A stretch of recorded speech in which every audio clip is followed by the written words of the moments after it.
गतेसम्म हाम्रो पार्टीको ऐतिहासिक चौथो पुनः बैठक भएको थियो र उक्त चौथो बैठकले 3 महिने जनतासँग माओवादी विशेष रूपान्तरण अभियान सञ्चालन गर्ने कार्यक्रम तय भएको थियो र यो बीचमा प्रदेशका बैठकहरू, जिल्लाका बैठकहरू, पालिकाका बैठकहरू र वडाका बैठकहरू सम्पन्न भइसकेका छन् र तयारी आजको यो विशेष अभियानको शुभारम्भको लागि देशैभरि 6743 वडामा एकैसाथ उद्घाटनको कार्यक्रम हुँदैछ र यो 3 महिने जनतासँग माओवादी विशेष रूपान्तरण अभियानको ब्यानर खोलेर उद्घाटन गरिदिनु हुन र सँगसँगै उद्घाटन मन्तव्य राखिदिनु हुन म सम्माननीय प्रधानमन्त्री एवं श्रद्धेय अध्यक्षलाई हार्दिक अनुरोध गर्दछु।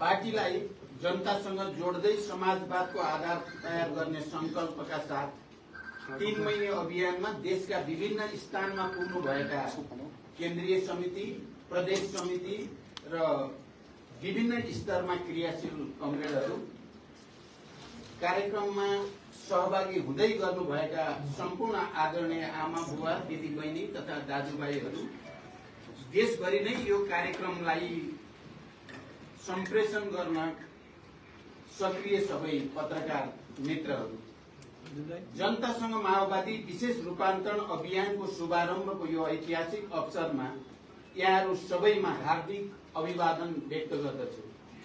नेपाली जनताको बलिदानपूर्ण संघर्षबाट प्राप्त उपलब्धिमाथि प्रहार भइरहेको र प्रतिक्रियावादी तथा पुनरुत्थानवादी शक्तिहरूले पुनः शिर उठाउने जमर्को गरिरहेको चुनौतीपूर्ण समयमा हामी यो अभियानको सुरुवात गर्न गइरहेका छौं। गत महिना सम्पन्न हाम्रो पार्टीको केन्द्रीय समितिको चौथो पुनः बैठकले देशको राष्ट्रिय एकता र स्वाधीनतालाई सुदृढ गर्ने, आत्मनिर्भर अर्थतन्त्रको विकास गर्ने, सामाजिक न्याय र सुशासनको कार्यक्रमलाई अझ प्रभावकारी बनाउने, जनताको विकासको आकांक्षालाई ठोस रूपमा सम्बोधन गर्न संगठन निर्माण र जनपरिचालनका कार्यक्रमहरू बनाई अभियानका रूपमा सञ्चालन गर्ने निर्णय गरेको थियो। पार्टीको सोही निर्णयलाई प्रभावकारी ढंगले कार्यान्वयन गर्न आज भदौ 16 गते देशका 6743 वडाहरूबाट एकैसाथ अभियानको उद्घाटन भइरहेको छ। सर्वप्रथम म यो अभियान सफलताको शुभकामना दिँदै अभियानले पार्टीभित्र नयाँ ऊर्जा सिर्जना गर्ने र जनतासँगको सम्बन्धलाई अझ बलियोसँग स्थापित गर्ने विश्वास व्यक्त गर्दछु। आदरणीय जनसमुदाय, परिवर्तनको नेतृत्व गरेको हाम्रो पार्टी यति बेला इतिहासकै चुनौतीपूर्ण अवसरका बीचमा खडा छ। इतिहासले हामीमाथि ठूलो जिम्मेवारी सुम्पेको छ। हाम्रो पार्टीको नेतृत्वमा भएको जनयुद्ध र 12 बुँदे समझदारीका आधारमा भएको जनआन्दोलनका बलमा स्थापित संघीय लोकतान्त्रिक गणतन्त्रलाई संस्थागत गर्दै समाजवादको आधार तयार पार्ने जिम्मेवारी इतिहासले हामीलाई सुम्पेको छ। परिवर्तनको रक्षा गर्दै संविधानमा उल्लेखित समाजवाद निर्माणको आधार खडा गर्ने, सुशासन, सामाजिक न्याय र समृद्धिको राष्ट्रिय अभिभावना पूरा गर्ने जिम्मेवारी पनि हाम्रो काँधमा छ। हो, इतिहासको यही अत्यन्त गम्भीर, संक्रमणकालीन र संवेदनशील जिम्मेवारी पूरा गर्ने मोडमा हामी खडा छौं। जनतासँग माओवादी विशेष रूपान्तरण अभियानको उद्घाटन गरिरहँदा मैले के देखेको छु भने सिङ्गो पार्टी एक ढिक्का भएर अगाडि बढ्ने हो भने हाम्रा अगाडि खडा भएका सबै चुनौतीहरूको सामना गर्न सकिन्छ र पार्टीलाई देशकै बलियो र भरोसा योग्य पार्टीका रूपमा रूपान्तरण गर्न सकिन्छ। समाजवादको आधार तयार पार्ने नयाँ चरणको आन्दोलनको नेतृत्व लिन पार्टीलाई सक्षम बनाउने कठोरका साथ यो अभियानले सफलता प्राप्त गर्ने मैले विश्वास लिएको छु। आज हामी देशका सबै ओडामा अभियानको नेतृत्व गर्दै भेला भएका छौं। आजको दिन पार्टीको जीवनका लागि, देशको पनि उज्जवल भविष्यका लागि जनताका सपना पूरा गर्ने ऐतिहासिक दिन बनाउनु छ। आजको दिनलाई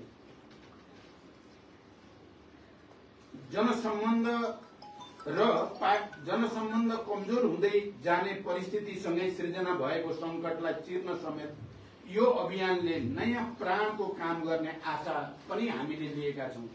त्यसैले यो अभियानले एकातिर आजको युगको नेतृत्व गर्ने विचार निर्माणका लागि आधार तयार पार्नेछ भने अर्कोतर्फ यो नेतृत्वको लागि आवश्यक क्रान्तिकारी र सबल संगठनको निर्माण गर्न मद्दत गर्नेछ।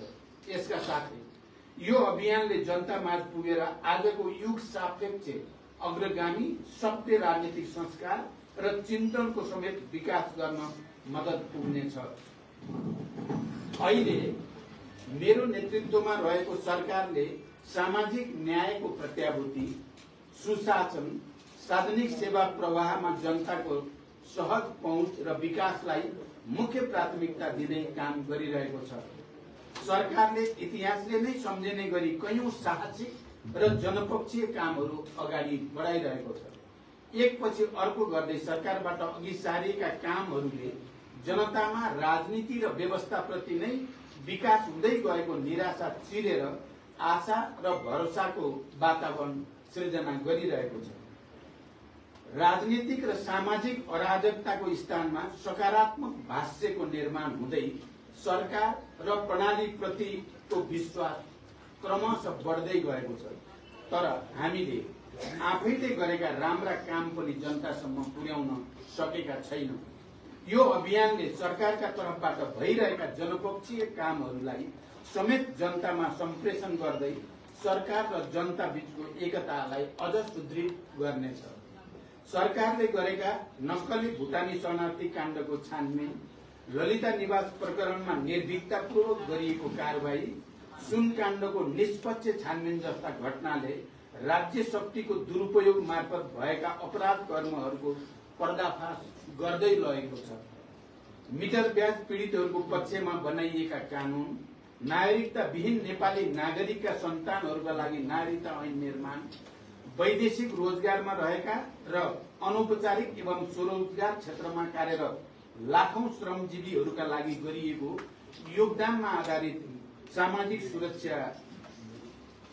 सुरक्षा, राहदानी, सवारी चालक अनुमति पत्र जस्ता दैनिक सेवा प्रवाह गर्ने कार्यालयहरूमा लाग्ने अव्यवस्थित लाइन हटाउने कदम, अस्पतालमा निशुल्क शय्याको व्यवस्थादेखि स्वास्थ्य क्षेत्रमा सुधार र सामाजिक न्यायको क्षेत्रमा गरेको पहल कदमीले सर्वत्र पार्टीको र सरकारको प्रशंसा भइरहेको छ।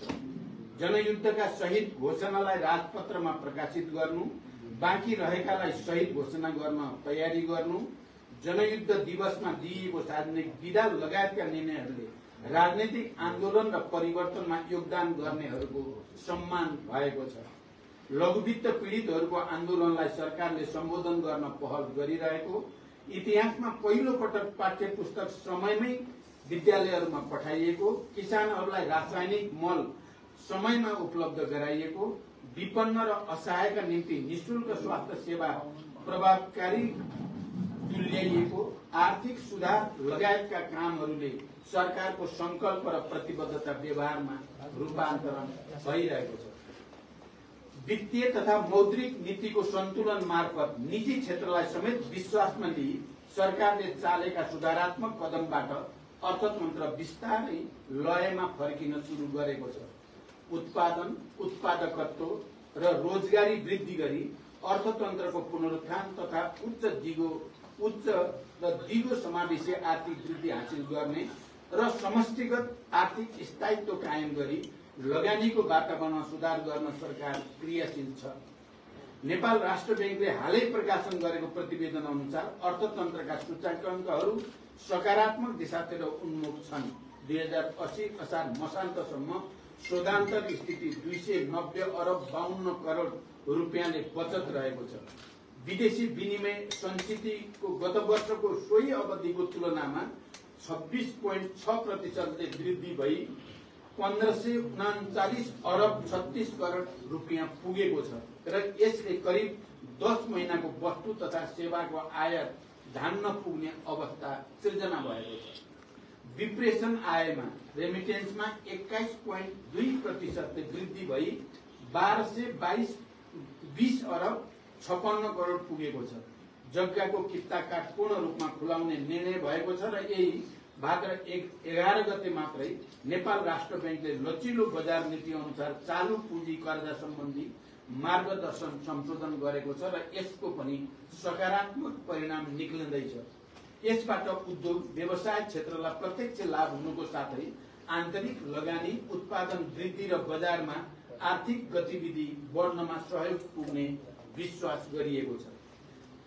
यसैगरी सरकारले चालेका जनमुखी कदमहरूले जनतामा परिवर्तनप्रति असन्तोष बढाएर संघीय लोकतान्त्रिक गणतन्त्रलाई कमजोर पार्ने तथा प्रमुख राजनीतिक दल र नेताहरूलाई बदनाम गरी राष्ट्रलाई नै असफल बनाउने षड्यन्त्रहरूलाई गतिलो जवाब दिएर जनतामा नयाँ आशा जगाउँदै लगेको छ। जनतामा अब केही हुन्छ भन्ने सकारात्मक सोचको विकास र नयाँ आशाको रक्तसञ्चार भइरहेको छ। यो आजको कामको परिणाम मात्र नभई नेपाली जनताको न्याय र मुक्तिको उद्देश्यमा आधारित महान जनयुद्ध र जनआन्दोलनको क्रममा खाएको मुक्ति या मृत्युको शपथ र नयाँ परिवेशमा हामीबाट गरिएको संकल्पको निरन्तरता हो। दृढ इच्छा शक्तिका साथ अव्यक्त संकल्प गरे के हुँदैन र भन्ने मान्यता आज व्यवहारमा पुष्टि हुँदै गएको छ। सुशासन, समृद्धि र सामाजिक न्यायको क्षेत्रमा वर्तमान सरकारले गरेका कामहरूले पार्टीको आन्तरिक जीवनमा देखिएका कतिपय आशंका र अविश्वासहरू पनि मेटिँदै एकतालाई सुदृढ गर्न सहयोग पुर्याएको छ। देशभरिका जनता र कमरेडहरूमा आशा र उत्साह बढ्दै गएको छ। अभियानका क्रममा यी सबै विषयहरू जनतामाझ सम्प्रेषण गर्ने र जनताका आशा, अपेक्षा, आलोचना, सुझाव र प्रतिक्रियालाई ग्रहण गर्दै सुशासन र सामाजिक न्यायका पक्षमा सरकारले चालेको अभियानलाई अझ सशक्त बनाइनेछ। कमरेडहरू, यी उपलब्धिका बावजुद परिवर्तनलाई नरुचाउने, इतिहासको रथलाई उल्टो दिशामा लैजान खोज्ने र सरकारको लोकप्रियताबाट अतालिएका कतिपय तत्त्वहरूले सरकार विरुद्ध घेराबन्दी गर्ने, भ्रम छर्ने, यो वा त्यो रूपमा सरकारको कामको प्रशंसा वा चर्चाबाट जनताको ध्यान विमुख गर्ने कसरतहरू भइरहेका छन्। सरकारलाई काम गर्न नदिन विभिन्न कोणबाट भइरहेका यी हरकतहरू गलत त छन् नै, तर यो घेराबन्दीले झनै जिम्मेवार ढंगले सबल, सक्षम भएर आन्दोलनमा अविचलित रूपमा अघि बढ्नै पर्ने कार्यभार समेत हाम्रो सामु थपिदिएको अनुभूत हुने गर्दछ। त्यसैले हाम्रो अस्तित्व हामीमा नै निर्भर छ भन्ने कुरा बिर्सनु हुँदैन। हामीले कस्तो विचार विकास गर्छौं, हामीले कस्तो संगठन निर्माण गर्छौं, हामीले जनताका मुद्दाहरूलाई के कसरी र कुन स्तरमा उठाउँछौं, हामीले आफ्ना कमजोरीप्रति कस्तो आत्मालोचना र आत्मसमीक्षा गर्छौं, हामीले हाम्रा राम्रा कामहरूको प्रचार के कसरी गर्छौं भन्ने जस्ता कुराले हाम्रो र सिङ्गो कम्युनिस्ट आन्दोलन एवं समाजवादी क्रान्तिको आधार तयार पार्ने आन्दोलनको भविष्य निर्भर रहन्छ। वर्तमान सरकारले गरेका लोकप्रिय र जनमुखी कामहरू बारेमा आम पार्टीपन्थी र जनतामा व्यवस्थित प्रचार गर्न नसक्दा भ्रमपूर्ण प्रचार गर्नेहरूले ठाउँ पाएकोले सरकारबाट भएका कामहरूलाई एकीकृत माध्यमबाट जनताका बीचमा पुर्याउन सिङ्गो पार्टी एकजुट भएर लाग्न जरुरी छ र यो अभियानले त्यो कार्यभार पनि पूरा गर्नेछ। यी कामलाई जनतामा स्थापित गर्ने जिम्मेवारी र चुनौती समेत हाम्रो सामु छ। मैले केन्द्रीय समितिको बैठकमा समेत यो कुरामा विशेष जोड दिँदै 3 महिने अभियानका माध्यमबाट हाम्रो पार्टी 8औं महाधिवेशनको मूल स्पिरिटका आधारमा विचारको विकास, संगठन निर्माण र सांस्कृतिक रूपान्तरण गर्न सक्षम हुने विश्वास व्यक्त गरेको थिएँ। पार्टीको 8औं महाधिवेशनमा हामीले नयाँ परिस्थितिले निम्त्याएका नयाँ संकटको सामना गर्न सर्वाधिक महत्त्वको कुरा वैचारिक राजनीतिक स्पष्टता कायम गर्ने निष्कर्ष हामीले निकालेका थियौं। 8औं महाधिवेशनको दस्तावेजमा सांस्कृतिक रूपान्तरणका लागि हाम्रो आजको अवस्था सुहाउँदो सांस्कृतिक क्रान्तिको प्रक्रिया अगाडि बढाउनु पर्ने प्रस्ताव गरिएको छ। यस दृष्टिबाट समाजवादको आधार तयार पार्नका लागि निश्चित योजना सहित सबै नेता तथा कार्यकर्ताहरू जनतासँग जोडिएर उत्पादन कार्यमा सहभागी हुनुको साथै सामूहिक रूपमा विचार, संस्कृति र समाजवाद निर्माणको विषयमा गम्भीर बहस छलफलको प्रक्रियाबाट अगाडि बढ्न पनि त्यतिकै जरुरी छ। अभियानका क्रममा हामीले सबै जनताका घरमा पुग्ने योजना निर्माण गरेका छौं। यसको अर्थ हामी लाखौं जनतासम्म पुग्नेछौं, जनताका कुरा सुन्नेछौं, जनताको सुझाव र आलोचना ग्रहण गर्नेछौं। हिजो अत्यन्तै भीषण संघर्षका कठिन क्षणमा हामीलाई जनताले विश्वास गरेर साथ दिएकै कारणले हाम्रो आन्दोलनले सफलता प्राप्त गरेको हो। आज जनतासँगको सम्बन्ध कमजोर भएको स्थिति छ, तर बिर्सनै नहुने कुरा के हो भने जनता परिवर्तनकै पक्षमा छन्। जनता समृद्धि चाहन्छन् र जनता सुशासन चाहन्छन्। अनि यो सँगै हामीले जनतालाई विश्वास दिलाउनु पर्दछ नेपाली समाजको परिवर्तन र रूपान्तरण माओवादीले नै गर्न सक्दछ। माओवादीकै नेतृत्वमा मात्र समृद्ध नेपाल सम्भव छ। तसर्थ कमरेडहरू, जनतासँग हामीले भन्न सक्नु पर्दछ हाम्रा गल्ती कमजोरीका लागि हामी आत्मालोचित हुन चाहन्छौं, हामी सुध्रिन चाहन्छौं। त्यसका लागि अभियान सहित तपाईहरुको घर दैलोमा छौं। कमरेड लेनिनले भन्नुभएको छ, यदि तपाई इमानदार हुनुहुन्छ भने आलोचनाबाट डराउन हुन्न, बरु जहाँ जहाँ जनता छन् त्यहाँ त्यहाँ गएर काम गर्नु पर्दछ र आफूलाई रूपान्तरण गर्नु पर्दछ। इमानदार मानिसले मात्रै साँचो अर्थमा वास्तविक आत्मालोचना गर्न सक्दछ र इतिहासबाट सिक्न सक्दछ।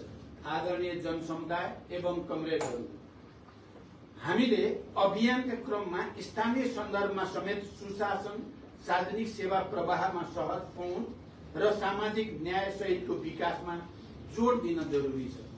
अहिले स्थानीय तहहरू केही स्रोत र साधनबाट सम्पन्न छन्।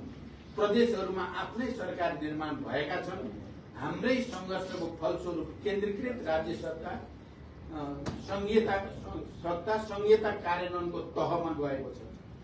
तर स्थानीय तह र प्रदेशहरूले जनताको अपेक्षा अनुरूप जनताका मुद्दाहरूको सम्बोधन गर्न सकेनन्, सुशासन कायम गर्न सकेनन्, विकास निर्माणका कामहरू अगाडि बढाउन सकेनन् र सामाजिक न्याय कायम गर्न सकेनन् भने यसको बहानामा संघीय लोकतान्त्रिक गणतन्त्रमाथि नै प्रहार गर्ने तत्त्वहरूले टाउको उठाउने खतरा रहन्छ। त्यसैले अभियानकै क्रममा स्थानीय तहमा समेत जनतासँग जोडिएका सुशासन, सामाजिक न्याय र विकासका कामहरूमा पार्टीले विशेष चासो र जोड दिन जरुरी छ। मैले बारम्बार भन्दै आएको छु, अबको हाम्रो लडाईँ स्थायित्वका निम्ति, समृद्धिका निम्ति र विकासका निम्तिको लडाईँ हो। किनकि सर्वत्र हामीले विरासतमा राम्रो चीज मात्रै प्राप्त गरेका छैनौं। यहाँ व्यथितिको डङ्गुर छ, कुशासनका चाङ छन्, ठुल्ठुला सेटिङहरू छन्। यी व्यथितिहरूलाई सच्याउने, सेटिङहरूलाई भत्काउने र देशलाई साँच्चै नै सुसंस्कृत, सभ्य र समृद्ध बनाउने लडाईँमा हामी छौं। सरकारको नेतृत्वको नाताले मैले यो चुनौतीपूर्ण अवसरको रूपमा स्वीकार गरेको छु। अब यसलाई गन्तव्यमा पुर्याउन सोही अनुरूपको बलियो र क्रान्तिकारी पार्टी निर्माणको आवश्यकता रहेको मैले केन्द्रीय समिति बैठकमा निकै जोड दिएर उठाएको छु। त्यसैले यो 3 महिने अभियानले सरकारले अघि बढाएको पहल कदमी र पार्टीले अघि सारेको अभियानलाई लक्ष्यमा पुर्याउन ठोस भूमिका खेल्नेछ र यहाँहरू सबै यही स्पिरिट र क्रान्तिकारी भावनाले जनतामा जानुहुनेछ भन्ने विश्वास मैले दिएको छु।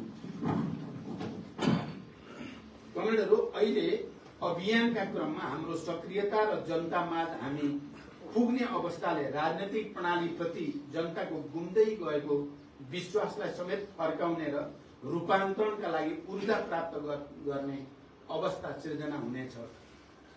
कमरेड लेनिनले नै भने अत्यन्त उन्नत सिद्धान्तको आधारमा चल्ने पार्टीले मात्रै जनताको नेतृत्व गर्न सक्दछ।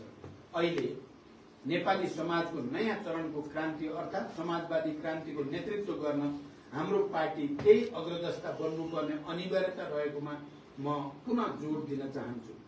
नेपालको राजनीतिक आन्दोलन नयाँ चरणमा प्रवेश गरेको छ। पहिलो संगठित राजनीतिक आन्दोलन 7 साल वरिपरि सम्पन्न भयो। यसले राणा शासन समाप्त गर्यो। दोस्रो महत्वपूर्ण आन्दोलन 46 सालको आन्दोलन हो, जसले निरङ्कुश पञ्चायती व्यवस्थालाई समाप्त गर्यो। तेस्रो 10 वर्षीय महान जनयुद्ध र 19 दिने ऐतिहासिक जनआन्दोलनको अवधि थियो, जसको बलमा राजतन्त्रको अन्त्य भएर गणतन्त्रको स्थापना भयो, जसमा मधेस आन्दोलन र अन्य उत्पीडित वर्ग जातिको आन्दोलनको पनि उत्तिकै महत्वपूर्ण भूमिका रह्यो। अब नयाँ अर्थात् समाजवादको आधार निर्माणको चरणमा नेतृत्व गर्ने नयाँ राजनीतिक शक्ति आजको आवश्यकता हो। हाम्रो पार्टीले नेपालको वामपन्थी एवं लोकतान्त्रिक आन्दोलनको समग्र पुनर्गठन र एकीकरणको नेतृत्व लिनुपर्नेछ। यसका लागि कम्युनिस्ट आन्दोलनलाई युग, समय, चेतना र नयाँ पुस्ताका सपनाहरूसँग एकाकार गर्न सक्नुपर्दछ। साधारण नेतृत्वले पार्टी बनाउँछ, तर विशेष नेतृत्वले मात्रै आन्दोलन बनाउँछ, इतिहास बनाउँछ र बनाउँछ नयाँ युग। त्यसका लागि हामीले आफ्नै पुनर्गठन, आफ्नै सबलीकरण र रचनात्मक रूपान्तरण गर्न सक्नुपर्दछ। अनि मात्र यो पार्टीले नयाँ वैचारिक राजनीतिक संश्लेषणको आधारमा समग्र वामपन्थीहरूको एकता र सुदृढीकरणको नेतृत्व गर्न सक्दछ, युगको नेतृत्व गर्न सक्दछ। यो अवसरलाई हामी कसैले पनि भुल्न दिन हुँदैन। प्रिय कमरेडहरू, हामी हजारौं ती महान शहीदहरूका सपना, हजारौं बेपत्ता योद्धाहरूको त्याग र बलिदानको कीर्तिमान र हजारौं घाइते अपाङ्ग र लाखौं करोडौं जनताको रगत पसिनाबाट आएको परिवर्तनको रक्षाको निम्ति उहाँहरूप्रति सच्चा श्रद्धाञ्जली र उहाँहरूको सपना पूरा गर्ने प्रतिबद्धताका निम्ति पनि हामीले यो अभियानलाई सफलतासम्म पुर्याउन जरुरी छ। मैले बारम्बार भन्दै आएको छु, मेरो जीवन संघर्ष र आन्दोलन भन्दा पर छैन। देश र जनताप्रति समर्पित हुँदै नेपाली समाजको रूपान्तरणका लागि योगदान गर्ने बाहेक मेरो अन्य कुनै उद्देश्य पनि छैन। जीवनको युवा अवधिदेखि मेरो पूर्ण समय क्रान्ति, परिवर्तन र जनताको पक्षमा बित्यो। अब जनताले चाहेको सुशासन, समृद्धि र सामाजिक न्यायका क्षेत्रमा दृढतापूर्वक अगाडि बढ्ने प्रतिज्ञा मैले लिएको छु। हिजो क्रान्तिको क्षणमा होस् या आज शान्तिको क्षणमा, मेरा हरेक पाइला, हरेक क्षण, हरेक समय देश र जनताकै पक्षमा बितेका छन्। मेरो नेतृत्वले नेपाली समाजमा के कति परिवर्तन ल्यायो या ल्याएन, यसको समीक्षा जनता र इतिहासले गर्ने नै छ। मैले यो पनि भन्ने गरेको छु, अबको मेरो बाँकी जीवन नेपाली समाजको चरित्र अनुरूप वैज्ञानिक विचारको विकास गर्दै समाजवादको आधार तयार पार्नेतर्फ केन्द्रित हुनेछ। समाजवादी क्रान्तिको तयारी गर्ने हाम्रो संकल्पसँगै हाम्रो काँधमा इतिहासले एउटा ठूलो जिम्मेवारी दिएको छ। त्यसैले यो 3 महिने अभियान इतिहासले सुम्पेको त्यही जिम्मेवारीको ठोस आधार तयार पार्ने समय समेत हो। हामीले अभियान मार्फत कस्तो विचारको विकास गर्छौं, कस्तो पार्टी निर्माण गर्छौं भन्ने कुरामा हाम्रो भविष्य, हाम्रो लाखौं नेता कार्यकर्ताको भविष्य र आम नेपाली जनताको भविष्य पनि निर्भर छ। तसर्थ यो अभियानका क्रममा तपाईका हरेक पाइला, तपाईका सोच, चिन्तन, कार्यशैली, समय हामी सबैको, नेपाली जनताको र विश्वका श्रमजीवी जनताको भविष्य निर्माणमा अघि बढ्नेछन् भन्ने विश्वास लिएको छ। आदरणीय जनसमुदाय, पार्टी रूपान्तरणको यो विशेष अभियानमा हामी तपाईको घर दैलोमा आउँदैछौँ। मलाई राम्रोसँग बोध छ, माओवादी आन्दोलनसँग तपाईहरूको विशेष आत्मीयता छ, विशेष अपेक्षा पनि छ र केही असन्तुष्टि पनि छ। अहिले माओवादी केन्द्रकै नेतृत्वमा सरकार बनेपछि यहाँहरूमा अब केही हुन्छ कि? श्रमजीवी जनताले देखेको सपना पूरा हुन्छन् कि? शोषण र विभेद अन्त्य भई सामाजिक न्याय सहितको नयाँ सभा स्थापित हुन्छ कि भन्ने आशा पुनः पलाएको छ। सरकारले गरेका सुशासनमुखी कामबाट राजनीतिप्रति भरोसा जागेको छ। हामी वाचा गर्दछौं हाम्रा कदमहरू अग्रगमनबाट विचलित हुने छैनन्। जनताले देखेका सपना, जनताका अपेक्षा पूरा गर्ने दिशामा हाम्रो राजनीति र हाम्रो संगठन निरन्तर गतिशील र क्रियाशील रहनेछ। कतिपय गल्ती कमजोरी रहे पनि इतिहासबाट पाठ सिक्दै यो अभियान मार्फत हामी जनताको बलियो, क्रान्तिकारी र भरोसायोग्य पार्टी बन्ने प्रक्रियामा छौं। अभियानका क्रममा यहाँहरूको रचनात्मक र ऊर्जाशील सहभागिताका लागि पनि म हार्दिक अपिल गर्न चाहन्छु। अन्त्यमा सम्पूर्ण कमरेडहरू केन्द्रीय समितिको स्पिरिट र निर्णय अनुसार तोकिएको जिम्मेवारी र कार्यक्षेत्रमा हटौं। पार्टी र जनता बीच नङ मासुको सम्बन्ध स्थापित गरौं। घेराबन्दी र चुनौतीहरू छिचोल्दै सकारात्मक भाष्य र सुनौलो भविष्य निर्माणमा केन्द्रित हौं। समाजवादको भविष्य उज्जवल छ। हाम्रो जीत सुनिश्चित छ। धन्यवाद र क्रान्तिकारी अभिवादन सहित फेरि एकचोटि सबैलाई धन्यवाद भन्न चाहन्छु। धन्यवाद, अभिवादन। धन्यवाद सम्माननीय प्रधानमन्त्री सत्य पार्टी अध्यक्ष कमरेड प्रचण्डलाई।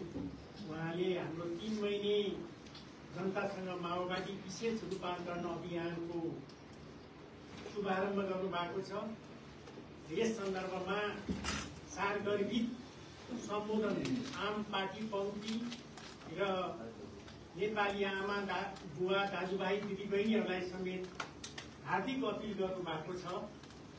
र आज 1 बजे फेरि चन्द्रगिरी नगरपालिका वार्ड नम्बर 2 भटेडाँडा पार्कमा हुने कार्यक्रममा पनि श्रद्धेय अध्यक्ष तथा सम्माननीय प्रधानमन्त्री प्रचण्ड सहभागी हुनुहुनेछ र सम्पूर्ण पत्रकार मित्रहरूलाई उक्त कार्यक्रममा पनि उपस्थित भइदिनुहुन हामी हार्दिक आमन्त्रण गर्दछौं र यो कार्यक्रम